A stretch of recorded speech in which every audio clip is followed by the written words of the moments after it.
All right, so today we're going to take a deep dive into Buddhist thought. Yeah. Specifically, we're going to be looking at how this ancient tradition views reality. Sounds good. We've got some excerpts from Buddhist texts that break down reality into what they call the four realms: earth, water, fire, and wind. Okay. But, and here's the twist, these realms exist both inside us, A and D, in the world around us. Interesting. So get ready, because we're going to explore this duality. Okay. And we're going to see how understanding it can help us unlock a deeper understanding of ourselves and maybe even achieve liberation. Yes, and what's so fascinating about this isn't just some abstract philosophy. Yeah. The texts actually offer a really practical framework for understanding our everyday experiences through this lens. So let's break this down. Yeah. I get the external, mountains, the oceans, and a crackling fire. Right.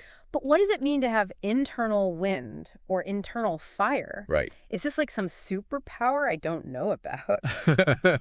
Well, maybe not superpowers, but definitely forces that we can understand as being at play within us. Okay. The texts use internal fire, for example, metaphorically. Right. So it's not literally talking about flames. Right. But it's talking about the energy that drives us, Okay. our passions and our desires. Gotcha. And then internal wind is linked to our breath, our movements, even our thoughts.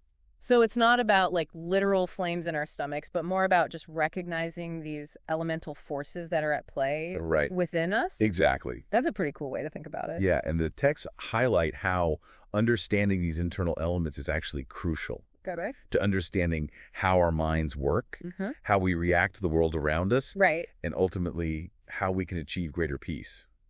There's this one quote from the text that really stood out to me. Okay. It says, "The body created are the roots of the eyes, the ears, the nose, the tongue, the body, color, sound, fragrance, taste, touch, and the unseen body." It sounds like it's saying that our bodies are like mini universes containing all these elements within. Exactly. That idea of the body as a microcosm is central to Buddhist thought. Okay. It suggests that we are not separate from the universe, but rather a reflection of it. Okay.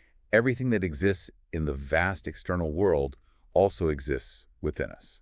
So we've got these separate realms: earth, water, fire, wind, both internally and externally. Yeah. But there's also this emphasis in the texts on their ultimate unity. Right. So help me reconcile this. Yeah. How can they be distinct and unified at the same time? Well, think of it like this.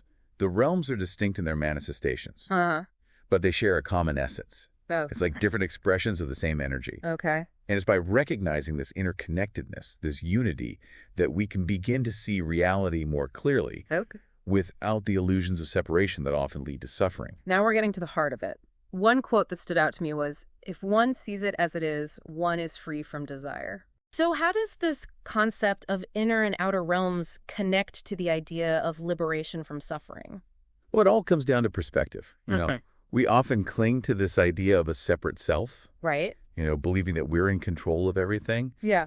But when we start to see the interconnectedness of all things, the way our inner world reflects the outer world, that grip on the self starts to loosen.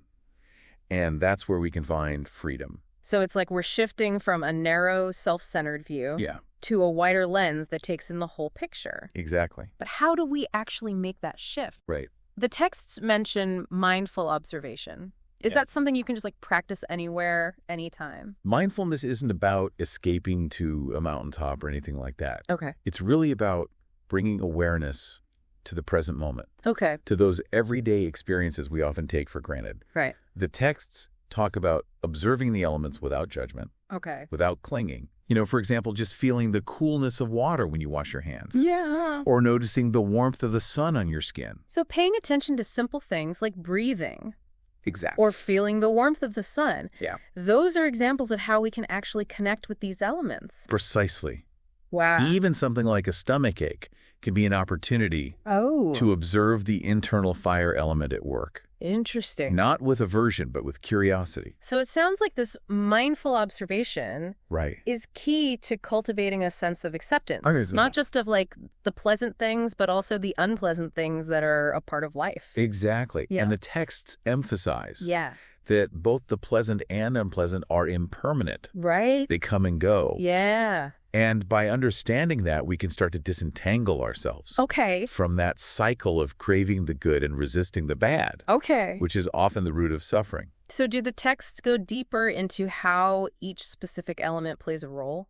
They absolutely do. For instance, they describe internal wind as being linked to our breath, our movements, and even our thoughts. Okay. They explain how this element can create restlessness and agitation, but can also be harnessed for clarity and peace. So even our breath can be a source of turmoil Yes. or tranquility depending on how we connect with it. And that's where mindful observation comes in. Yeah. By paying attention to our breath, we can begin to understand its power and how to work with it rather than against it. What about the other elements? How do they impact us? Well, the texts link internal water to our emotions. Okay. Think about phrases like feeling flooded with sadness or drowning in sorrow. Right. They point to the fluidity and ever-changing nature of our emotions. And just like water, our emotions can be both life-giving and destructive. Right. Depending on how we navigate them. That's fascinating. Yeah. It's amazing how this framework can be applied to so many aspects of our lives. We're not just talking about abstract concepts, but we're talking about understanding ourselves. Exactly. And the world around us on a much deeper level. Yeah. So what about the earth element? How does that one show up internally? The texts describe internal earth as the solidity of our bodies. Okay. Our bones, our flesh. Uh-huh. It's the element that provides structure and stability. Yeah. But they also emphasize the impermanence of even this physical form. Yeah. Our bodies, like everything else, change, decay, and eventually dissolve. That's a bit humbling. Yeah. It makes you realize that clinging to our physical form is ultimately pointless when we see the bigger picture. Precisely. The texts encourage us to see beyond identification with the physical. Yeah. To recognize the interconnectedness of everything, including the flow of these elements within and without. Okay. Even in impermanence, there is beauty and wisdom. So we've been exploring these inner and outer realms. Yeah. What does this all mean for us? How can we apply this knowledge to our lives? Well, if we zoom out and look at the bigger picture, I think this understanding can be truly liberating. Liberating in what sense? It can free us from the illusion of control that we so often cling to, that constant striving for something more. Okay. We realize that everything is in flux. Right. And that trying to hold on to things is ultimately futile. Yeah, that makes sense. It reminds me of the quote we discussed earlier about being free from desire. It sounds like recognizing the impermanence of everything can help us find peace. Exactly. And it's not about denying our desires. Okay. But rather understanding their nature.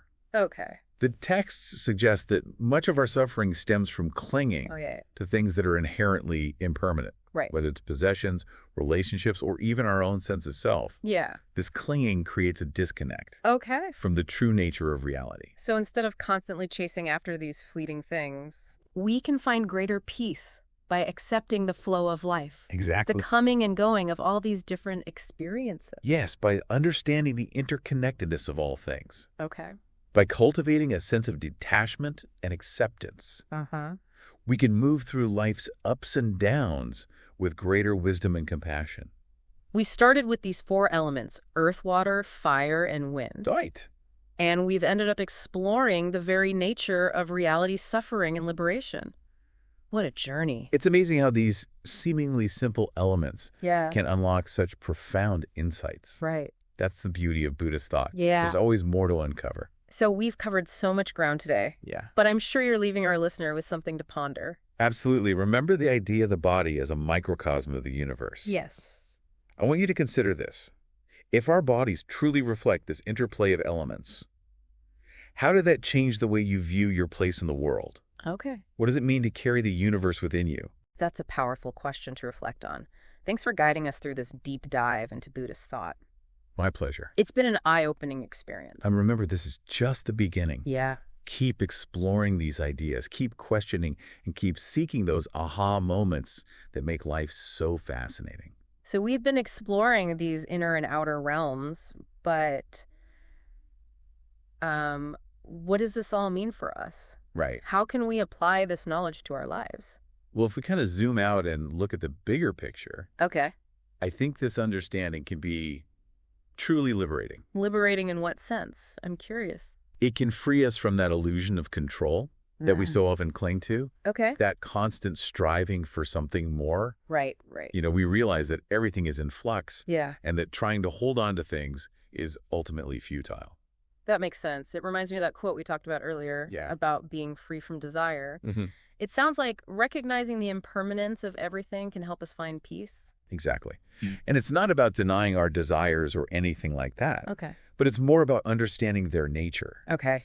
The texts suggest that so much of our suffering comes from clinging to things that are inherently impermanent. Right. Whether it's possessions, relationships, or even our own sense of self. Yeah. This clinging creates a disconnect from the true nature of reality. So instead of constantly chasing after all these fleeting things, we can find greater peace by accepting the flow of life. Exactly. The coming and going of all these experiences. Yeah, by understanding that interconnectedness of all things. Okay.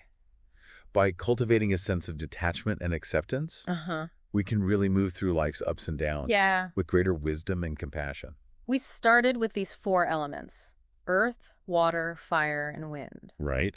And we've ended up exploring the very nature of reality, suffering, and liberation.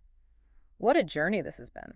It's amazing how these seemingly simple elements can unlock such profound insights. Yeah. It's the beauty of Buddhist thought. Absolutely. There's always more to uncover. Well, we've covered so much ground today. We have. But I'm sure you're leaving our listeners with something to ponder. I am. Remember that idea of the body as a microcosm of the universe? Yes. Well, I want you to consider this. If our bodies truly reflect this interplay of elements, how does that change the way you view your place in the world? What does it mean to carry the universe within you? That's a really powerful question to reflect on. Thanks for guiding us through this deep dive into Buddhist thought. It's been eye-opening. It was my pleasure. For me and for our listeners, I'm sure. It's been great. And, keep exploring these ideas and keep questioning and keep seeking those aha moments that make life so fascinating. That's great advice. Thanks again, and until next time.